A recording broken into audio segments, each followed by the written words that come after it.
Porque resulta que la República Dominicana tiene pilares de la economía, como es la construcción, el turismo y la agricultura. ¿Y cómo tú vas a entregarle a los haitianos la fuerza principal laboral de los tres sectores más importantes de la economía? Los haitianos tienen una naturaleza muy fuerte. Y es que a través del pensamiento de sus padres fundadores entienden que la parte oriental de la isla le pertenece. Ahora, hay un detalle.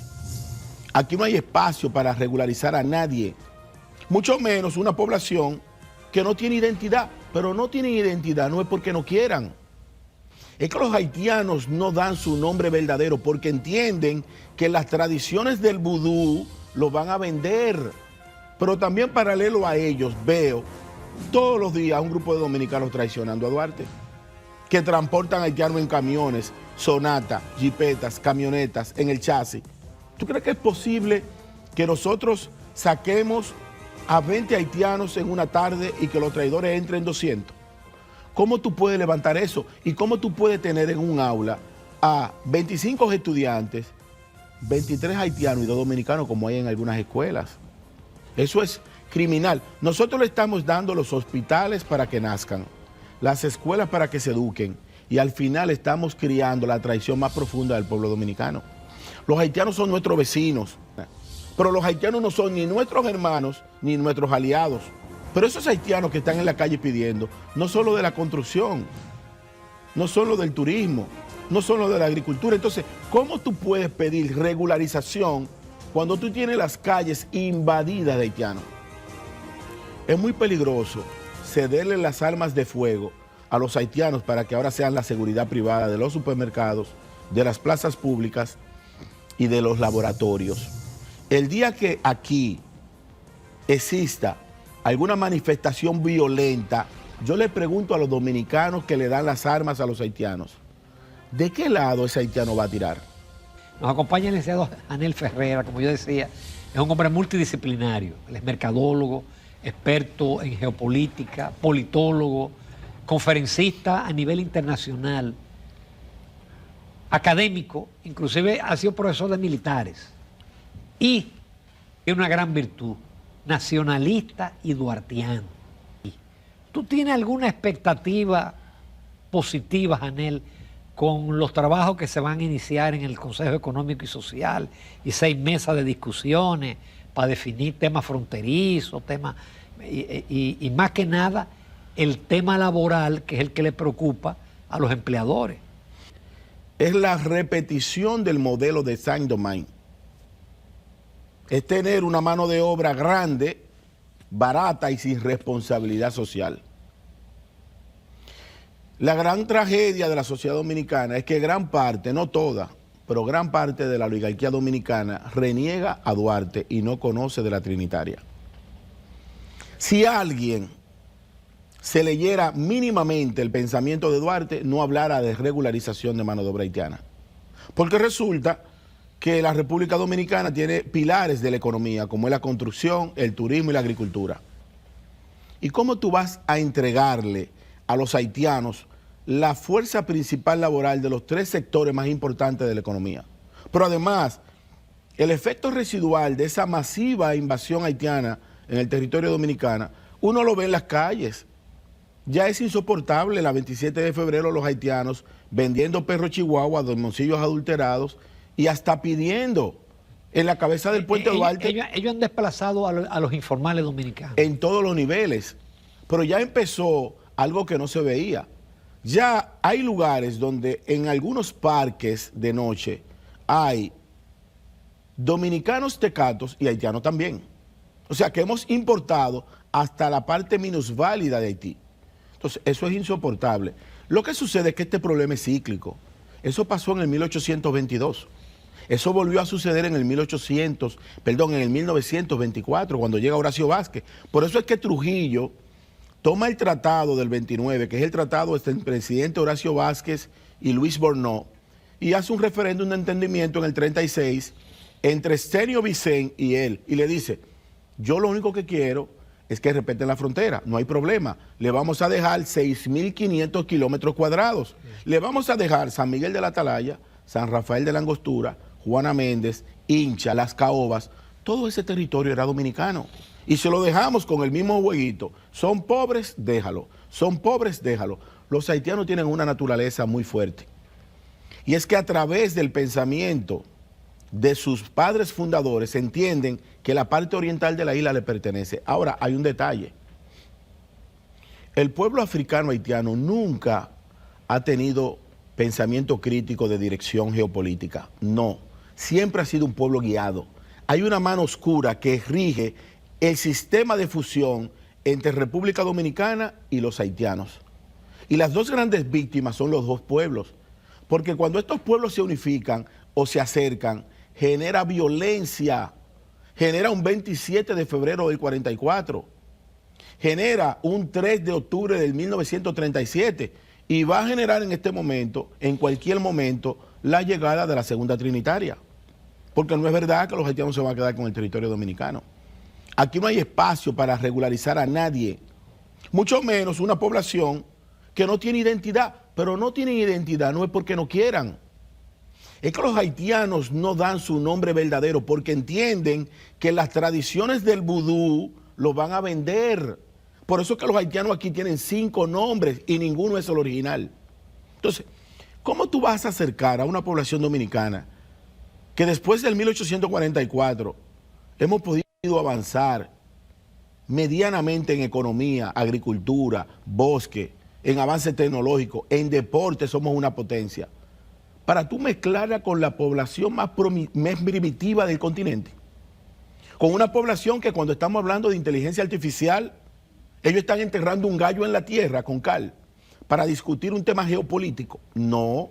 Yo estimo que a la vuelta de 10 años, si esto sigue, la mayoría de la población va a ser de origen haitiano. Mira, no creo que siga, porque resulta que la historia dominicana es muy cíclica. Nosotros cada 100 años resolvemos el tema y lo creamos.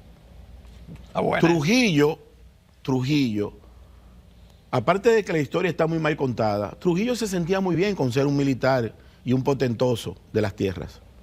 Trujillo le crea el apetito de llegar a la presidencia cuando ve el desorden que ese sistema de Horacio Vázquez ha creado. Pero nosotros estamos en el 2025, nosotros estamos a 5 años de cumplir 100 la llegada de Trujillo.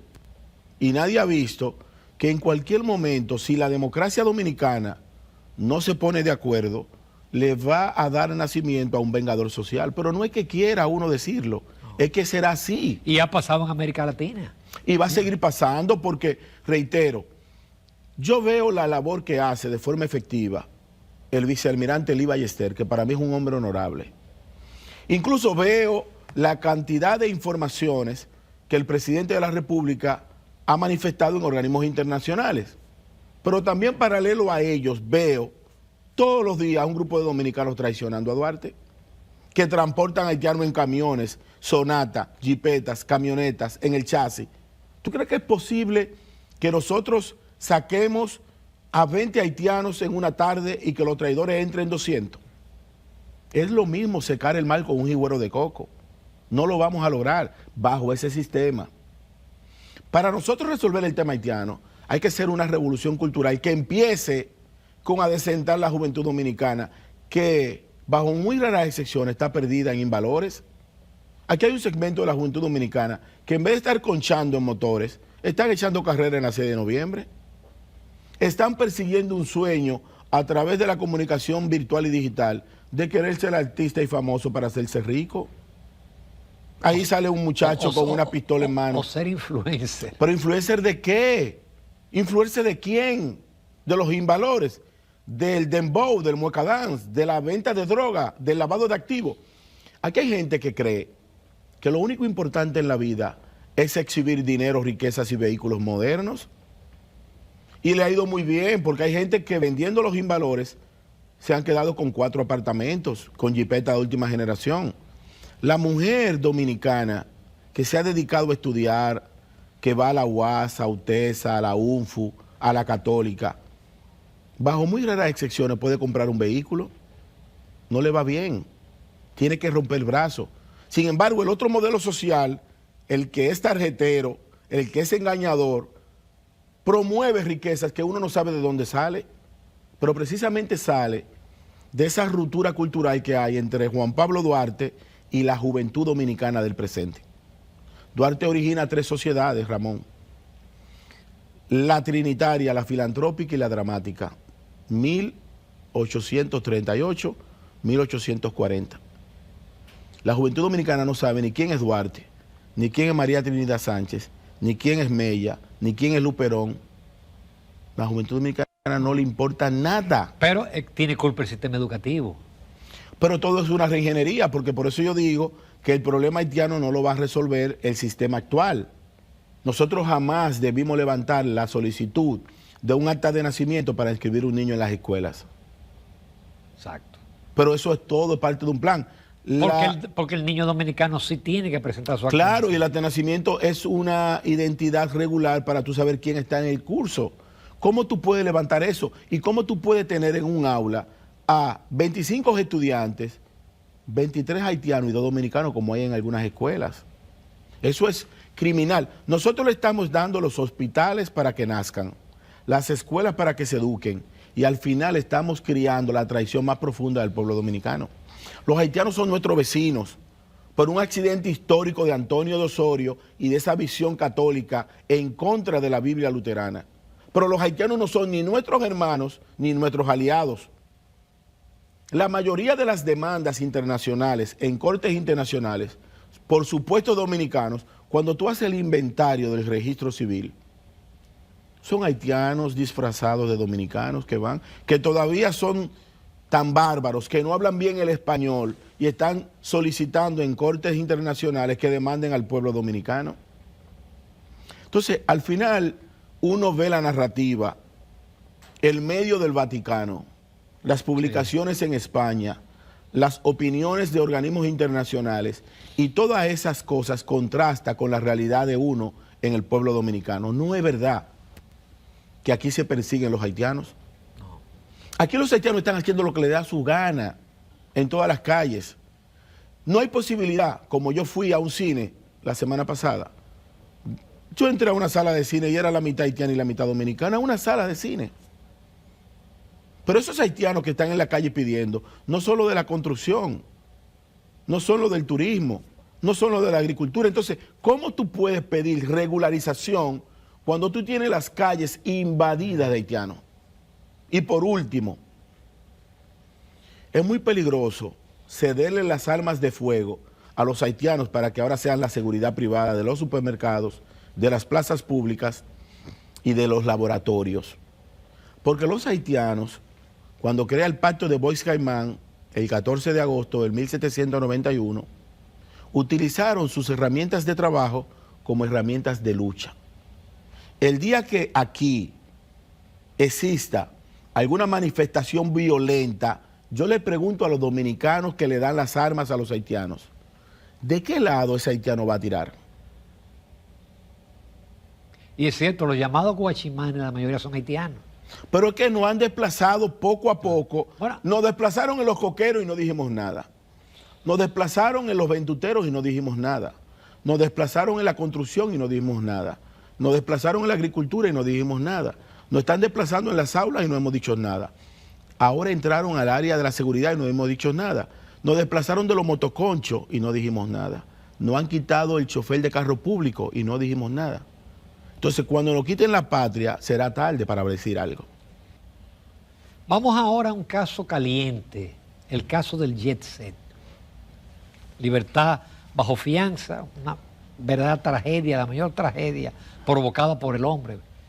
Porque hay tragedias que te lo provoca la naturaleza, un terremoto, un huracán. Esa fue una tragedia producto del hombre. Yo pienso que el caso del Jet Set es la piedra más rígida para destronar algunos altares de la República Dominicana, porque pone en manifiesto las grandes diferencias que hay entre un segmento poblacional y otro. Si una persona del barrio Vengan a Ver, de la Clavellina de Neiva, de Los Ríos, de Villarragua, organiza una fiesta en un billar y por negligencia de él, eso se derrumba, aún sea en un techo de cana y mueren 20 personas, lo condenan a 40 años casi por terrorismo.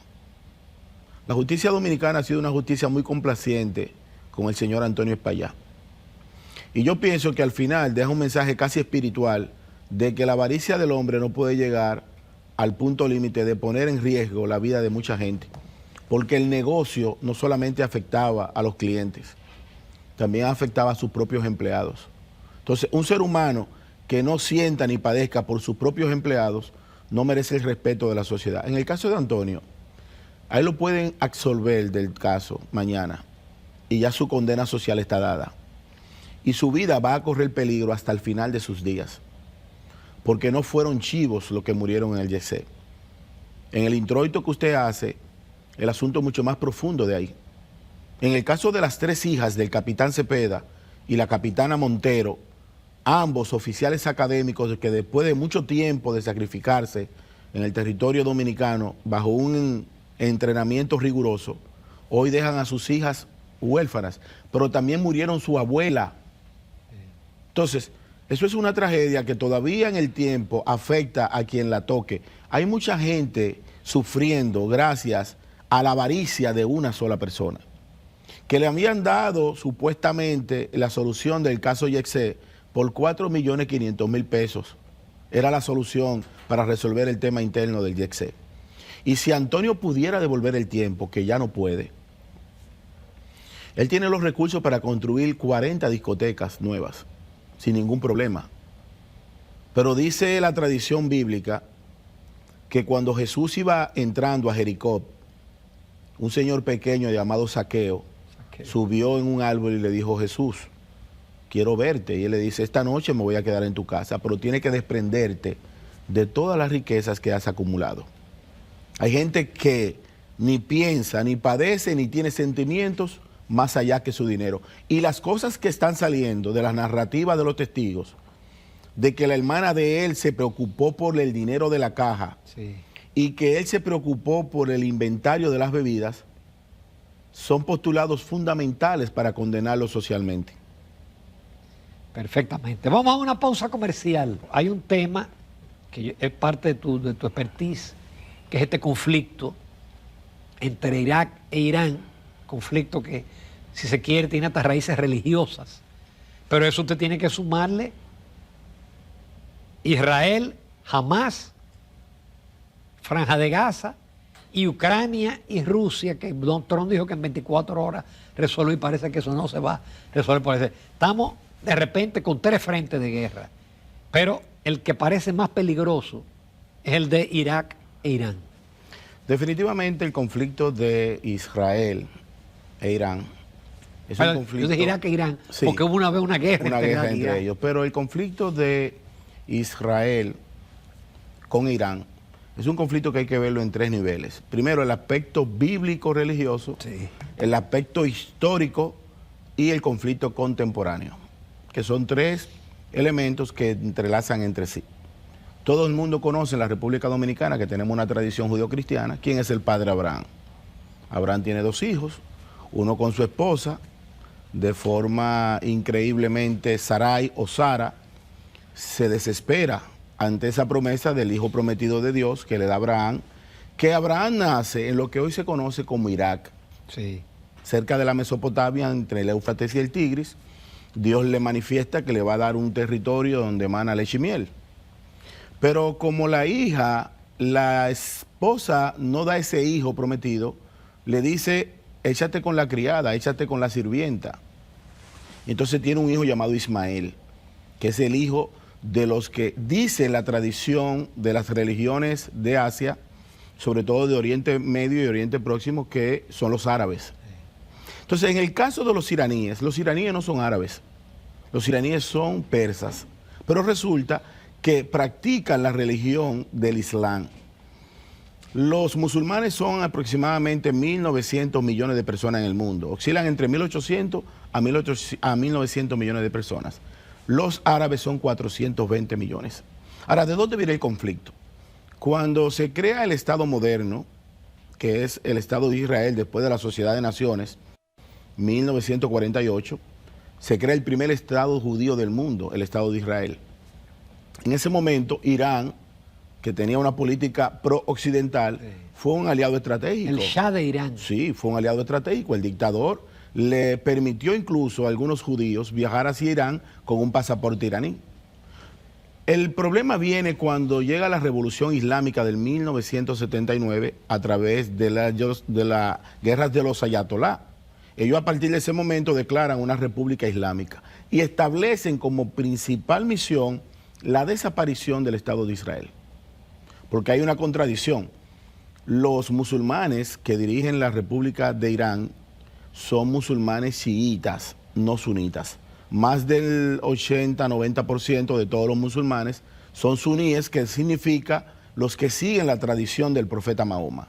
Pero los chiitas, que son los que siguen el linaje de sangre, a través del descendiente de un yerno y primo de Mahoma llamado Alí, que por demás es Mahoma que lo cría, porque él era hijo de un tío paterno de Mahoma, y Mahoma le dice, por recomendación y decisión de Dios, cásate con mi hija Fátima. Y a través de ahí, él se convierte en el cuarto califa de la tradición musulmana, pero es el primer imán. Es importante destacar porque en Occidente nosotros estamos muy confundidos entre los sunitas y los chiitas. Esa religión chií es altamente peligrosa en este conflicto bélico, porque según la tradición chií, hay 12 imanes que son los que rigen de forma espiritual y guían el pueblo del mundo musulmán chií. Pero hay un imán llamado Muhammad al-Mahdi que se desaparece, según la tradición chií, alrededor del siglo IX, 1872. Y que desde ese momento, según ellos, él se mantiene entre ellos de forma invisible, pero presente. Y es la teoría que hace que se combinen todas las fuerzas de esa religión y que opere bajo ese mandato. O sea, no importa que Estados Unidos o Israel terminen matando al ayatolá Ali Khamenei, ellos entienden... Como decía Trump, que lo tiene ubicado. No importa, lo pueden matar esta tarde, o esta mañana o esta noche. Ellos entienden que el líder espiritual, el último de los imanes, el que volverá a restablecer el linaje de paz en el mundo, está de forma invisible. O sea, cómo una potencia mundial nuclear puede matar a un ser que no está visible en la tradición de su creencia. O sea que estamos a la puerta de una guerra extremadamente irregular. Lo que detona el conflicto es realmente la guerra proxy, que es la acusación que Israel le hace a Irán. Porque Irán financió en principio a un partido político llamado Hamas, que no es un movimiento terrorista solamente, según la narrativa de Occidente. Palestina tiene dos partidos, Hamas y Fatah. Uno es secular y el otro es religioso. Pero también financia no un ejército, porque para que sea ejército debe estar constituido por un Estado nacional, a un grupo de revolucionarios armados llamado Hezbollah en el Líbano. Lo financia Irán. Finalmente financia a los hutíes en el Mar Rojo, que es increíble cómo el éxodo del pueblo hebreo que sale de Egipto cautivo a la tierra prometida es precisamente el mismo recorrido que está en conflicto en la actualidad. El estrecho de Hormuz, el estrecho de Bab el-Mandeb y el canal de Suez. Por esos tres pasos de agua marítimo del mundo están concentrados aproximadamente el 36% de todo el sistema energético. Y gran parte del comercio mundial depende de la energía. Entonces, este conflicto no es tan sencillo como se ve. Y nos va a afectar a todos. Porque una camisa que usted tiene, la tela la hacen en la India, los botones en Bangladesh, se ensambla en Pakistán, pero se vende en Times Square. Y finalmente lo compra un dominicano con el capital criollo. Hay 5 o 6 naciones que intervienen en una sola pieza de vestir.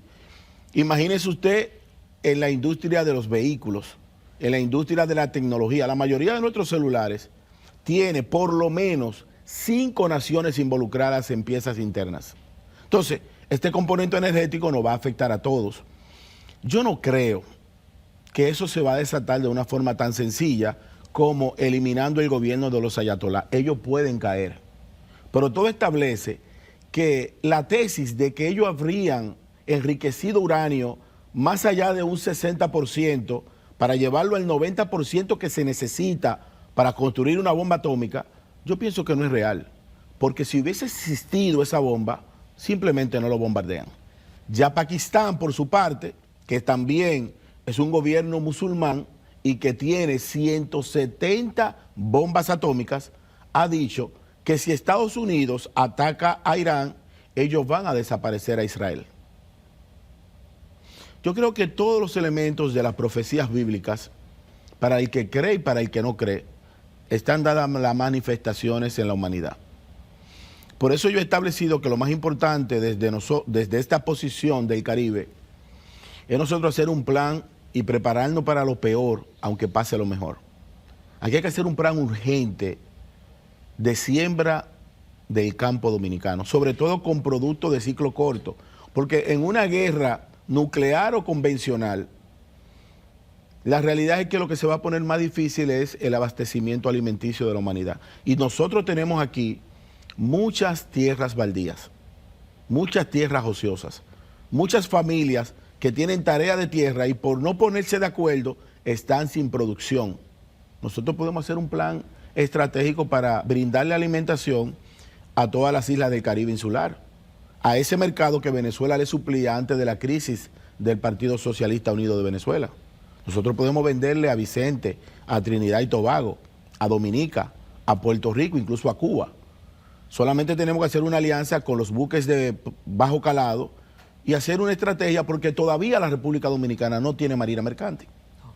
Entonces, nosotros tenemos que hacer muchas cosas porque nuestra economía no puede esperar el desenlace de un conflicto bélico y seguir apostando incluso al desarrollo de la energía alternativa, sobre todo fotovoltaica, eólica e hidráulica.